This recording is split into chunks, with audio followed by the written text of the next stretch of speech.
Next আমরা যাব যে আমাদের শরীরে যখন কিছু ভিটামিনের ঘাটতি ঘটে, তখনও কিন্তু আমাদের শরীরে সেটা ক্লান্তি হিসেবে দেখা দেয়।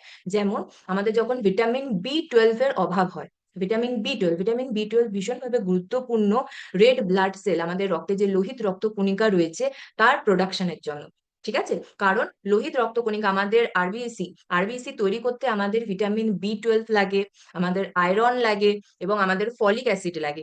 এই যখন আপনার খাদ্যের মধ্যে ঘাটতি পড়বে তখন আপনার লোহিত রক্তকণিকা তৈরি হবে না, এবং লোহিত রক্তকণিকা তৈরি না হলে কেন আপনি ক্লান্তি অনুভব করবেন? কারণ লোহিত রক্তকণিকার কাজ হলো সে সারা শরীরে অক্সিজেন সাপ্লাই দেয়। এই লোহিত রক্তকণিকার দ্বারাই অক্সিজেন আপনার সারা শরীরে গিয়ে পৌঁছায়। যখন আপনার এই লোহিত রক্তকণিকা আরবিসি কম থাকবে, তখন আপনার সারা শরীরে অক্সিজেন ঠিকভাবে পৌঁছাবে না এবং অক্সিজেনের ঘাটতি দেখা দেবে। তার ফলে কিন্তু আপনি খুব ল্যাক অফ এনার্জি ফিল করবেন। নেক্সট কি করে, আমাদের যে ভিটামিন B12 ভীষণভাবে গুরুত্বপূর্ণ, আমাদের কোষের মধ্যে আমাদের ডিএনএ থাকে, সেই ডিএনএ প্রোডাকশনে কিন্তু ভিটামিন B12 ভীষণভাবে গুরুত্বপূর্ণ।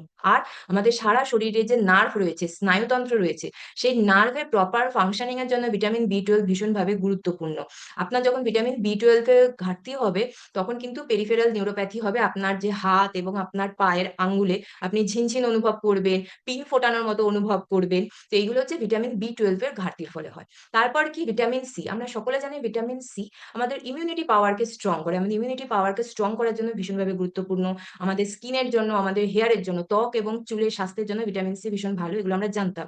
কিন্তু ভিটামিন সি আমাদের খাদ্যের মধ্যে যে আয়রন থাকে, সেই আয়রনকে শরীরে শোষণ করার জন্য, অ্যাবজর্ব করার জন্য দরকার। তাই আপনি আয়রনযুক্ত খাদ্য খাচ্ছেন, কিন্তু তার সঙ্গে ভিটামিন সি যদি না খান, সেই আয়রন আপনার শরীরে শোষণ হবে না। সেই আয়রনটা কিন্তু আপনার সম্পূর্ণভাবে শরীরে কাজেও লাগবে না, সেটা আপনার শরীর থেকে বাইরে চলে যাবে। তাই আয়রনের সঙ্গে ভিটামিন সি ভীষণভাবে দরকার। যখন আয়রন, ভিটামিন সি একসঙ্গে আপনার ডায়েটে পর্যাপ্ত মাত্রায় থাকবে, এই আয়রনটা আপনার শরীরে অ্যাবজর্ব হবে এবং এই আয়রনটা আপনার হিমোগ্লোবিন উৎপাদনে কাজে লাগবে, এবং হিমোগ্লোবিন সঠিকভাবে উৎপাদন হলে আপনার সারা শরীরে অক্সিজেন সরবরাহ ভালো হবে এবং আপনি এনার্জেটিক ফিল করবেন। তাই ভিটামিন সিও কিন্তু ঘাটতি হলে আপনার ফ্যাটিক হতে পারে। নেক্সট হচ্ছে কি, ভিটামিন ডি।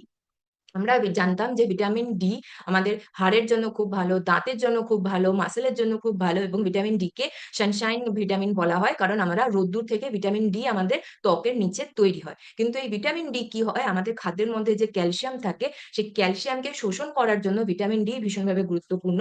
এবং এই ক্যালসিয়াম কিন্তু আমাদের মাসেলের ফাংশনিং এর জন্য, নার্ভাস সিস্টেমের ফাংশনিং এর জন্য ভীষণভাবে দরকার। তাই আমরা এই যে ভিটামিনের ঘাটতি, এবং এছাড়াও বিভিন্ন মিনারেল রয়েছে, তার ঘাটতি হলেও কিন্তু আপনি সারাদিন ক্লান্তি অনুভব করবেন এবং খুব লো এনার্জি অনুভব করবেন। তাই আমাদের সকলকে আমাদের এই জীবনশৈলী বদলাতে